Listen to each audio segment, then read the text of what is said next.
এই ফুলটার নাম কি কেউ কি বলতে পারবেন? এটা আপনারা কি নামে পরিচিত এই ফুলটি? এটি হচ্ছে একটি জবা ফুল। খুবই সুন্দর লাগতেছে। ফুল আসলে গাছেই সুন্দর, ফুল কখনো হাতে সুন্দর নয়, যার কারণে এই ফুলটা আমি এখন ছিঁড়ব না। এটা গাছেই দেখতে সুন্দর লাগতেছে, আমার হাতে কখনো ভালো লাগবে না এই ফুলটা। তো এই পাশে দেখতে পাচ্ছেন কত সুন্দর একটা জায়গা, এখানে হচ্ছে মুরগির ফার্ম আর কি।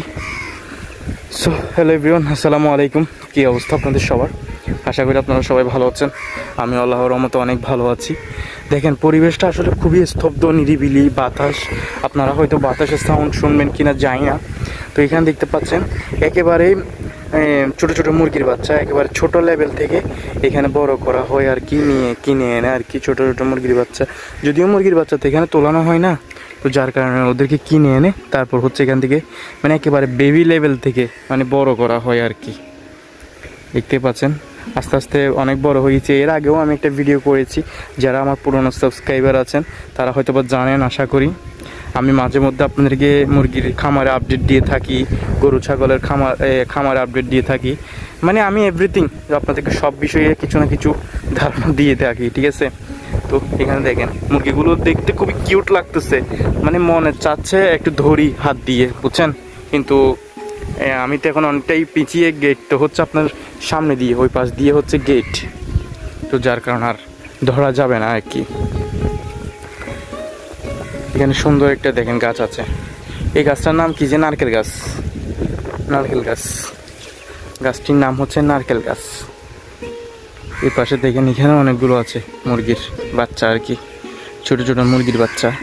আসলে যারা মুরগি পালেন তারা আসলে অনেক দক্ষ হতে হয়। মুরগি পালতে আসলে অনেক দক্ষ লাগে। চাইলেই আপনি একটা মুরগির খামার দিতে পারবেন না, চাইলেই আপনি একটা মুরগি পালতে পারবেন না।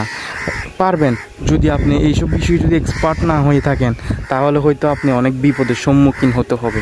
আপনি মুরগি কিনে আনবেন পালার জন্য, আপনি তো ওইটা কিভাবে যত্ন করতে হয়, কিভাবে ওটার সমস্যা হলে বা কোনো প্রবলেম হলে মুরগি একটা, ওটাকে কীভাবে আপনি সেভ করবেন সেটাই তো আপনি জানেন না। তো তাহলে আপনি কিভাবে মুরগি পালতে পারবেন? কিন্তু মুরগি পালার আগে, হাঁস মুরগি যে কোনো জিনিসই আপনি পশু প্রাণী যেটাই পালেন না কেন, পালার আগে কিন্তু আপনি ওই বিষয়ে জানতে হবে, ওইটার বিষয়ে কিছু নলেজ থাকতে হয়।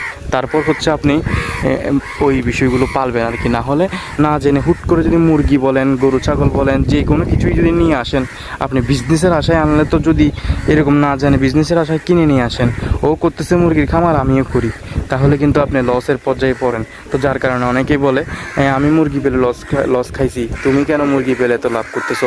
আরে ভাই, ও তো এক্সপার্ট এই বিষয়ে। মুরগির কোনো সমস্যা হলে কখন ইঞ্জেকশন দিতে হবে, কখন মেডিসিন দিতে হবে, ও সব বিষয়ে জানে। তুমি তো ভাই জানো না, তো তুমি লস খাবে না, কে খাবে? আমি খাবো?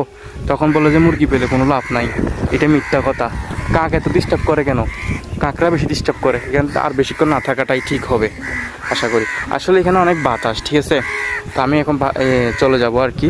তো আজকের ভিডিওটা এই পর্যন্ত ছিল আর কি। আশা করি আপনাদের কেমন লাগছে। ওভারঅল ভিউ দেখতে পাচ্ছেন চারপাশের ন্যাচারাল পরিবেশ, এই পাশে দেখতে পাচ্ছেন খুবই সুন্দর একটি জমি। আমি সবসময় ভিডিও করে থাকি এইসব প্লেসে, আপনারা যারা আমার রেগুলার সাবস্ক্রাইবার আছেন তারা হয়তো বা জানেন।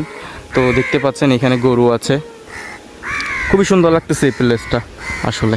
তো আজকের মতো শেষ করতেছি এই ভিডিওটা। কিছু বলার থাকলে অবশ্যই কমেন্টে বলে ফেলবেন। তো দেখা হচ্ছে পরবর্তী কোনো ভিডিওতে। ততক্ষণ সবাই ভালো থাকবেন, সুস্থ থাকবেন, আর নাহিদ চৌধুরীর পাশেই থাকবেন। অ্যান্ড আল্লাহ হাফেজ।